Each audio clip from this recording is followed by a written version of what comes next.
রোজা রেখে টুথপেস্ট দিয়ে ব্রাশ করা যাবে কিনা বলেন, যাবে কি যাবে না?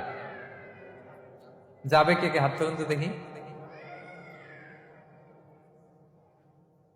হ্যাঁ, মাত্র একজন, দুইজন, তিনজন, চারজন, পাঁচজন, ছজন, দল ভারী হচ্ছে আস্তে আস্তে।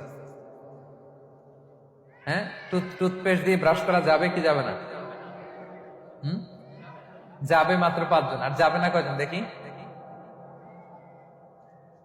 যাবে না, অনেকে যাবে না, অনেকে হাত তোলে না, ভাবছে কোন জায়গায় হাত তুলে কোন বিপদে পড়ি।